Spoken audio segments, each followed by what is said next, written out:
Punjab assembly ने 186 वोटों के साथ चौधरी परवेज इलाही साहब के ऊपर अपने एतमाद का इजहार किया और ये साबित किया कि सियासत में अब भी असूल जो हैं वो मुकद्दम है। और हमारे MPAs ने, हमारे लीडर्स जो हैं प्रोविंशियल असम्बली के, जिस तरह उन्होंने दबाव का सामना किया और ये वोट दिया, उसके ऊपर ये एक तारीख लिखी गई है।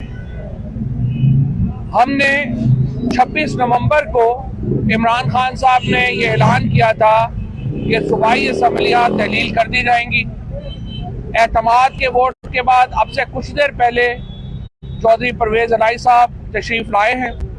उस मुलाकात का जो इस वक्त अब इनफॉर्मल मुलाकात जारी है, फॉर्मल मुलाकात जो है वो ख़त्म हो गई है और चौधरी परवेज इलाही साहब ने जो पंजाब असम्बली की तहलील की एडवाइस है उस पर दस्तखत कर दिए और पंजाब असम्बली को तहलील कर दिया गया है। इस सिलसिले में जो एडवाइस है वो गवर्नर पंजाब को भेज दी गई है और अगर गवर्नर ने ये आइन के मुताबिक अगर 48 घंटों से पहले असम्बली तहलील नहीं करते तो खुद ब खुद असम्बली जो है वो 48 घंटों में तहलील हो जाएगी। इंशाअल्लाह परसों इसी फॉर्मेट के ऊपर खैबर पख्तूनख्वा की असम्बली जो है उसको भी तहलील कर दिया जाएगा और जो हमारा वादा था पाकिस्तान के अवाम से कि हम अवाम में वापस जाएंगे, आज हमने वो वादा पूरा किया है। इमरान खान ने वो वादा पूरा किया है और हमने फिर ये साबित किया है, ये दोनों हुकूमतें हमारी अपनी हुकूमतें थी, अपनी हुकूमतें ख़त्म करके हमने उस एतमाद का इजहार किया है कि हमें लोगों के पास जाने में कोई रुकावट नहीं है। और पाकिस्तान के लोग आज भी अगर किसी पर एतमाद करते हैं तो इमरान खान के ऊपर एतमाद करते हैं। यहाँ पे मैं चौधरी परवेज इलाही साहब का, पाकिस्तान मुस्लिम लीग कायदे आज़म का, मोनस इलाही साहब का, हुसैन इलाही साहब का और जो MPAs हैं PMLQ के, उनका शुक्रिया अदा करना चाहता हूँ।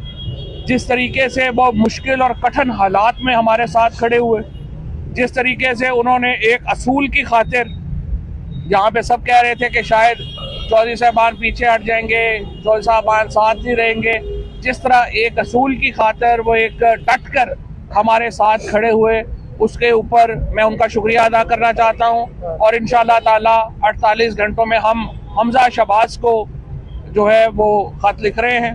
इंटरिम गवर्नमेंट की जो आइन का तकाजा है उसके मुताबिक जो इंटरिम गवर्नमेंट है उसके ऊपर लीडर ऑफ अपोजिशन के साथ बाहम मशवरे से इंटरिम गवर्नमेंट जो है उसकी तश्कील जो है वो कर दी जाएगी और इंशाअल्लाह 90 दिनों के अंदर पंजाब में और खैबर पख्तूनख्वा में आम इंतखाबात होने जा रहे हैं। ये मैं आपको बता दूं कि ये तकरीबन पाकिस्तान के जो 60% नशिस्तें हैं उनके ऊपर ये इंतखाबात बनते हैं।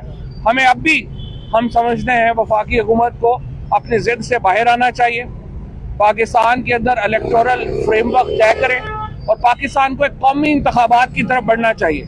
पाकिस्तान की मईशत, पाकिस्तान के अंदर जब तक हम इस्तेहकाम नहीं लाते, पाकिस्तान में मईशत कभी भी सही नहीं हो सकती और इस्तेहकाम सिर्फ इलेक्शनों से आ सकता है। और अब 60% पाकिस्तान जब इलेक्शनों में जा रहा है तो समझ से बाहर होगा कि 40% जो बाकी पाकिस्तान की नशिस्तें हैं उनके ऊपर इलेक्शन क्यों ना हो। लिहाजा हम इसके बाद फिर हम दोबारा स्पीकर को भी ये कह रहे हैं कि हमारे इस्तीफे मंजूर किए जाएं ताकि कौमी और सूबाई इंतखाबात जो हैं वो एक ही वक्त में हो सके। शुक्रिया।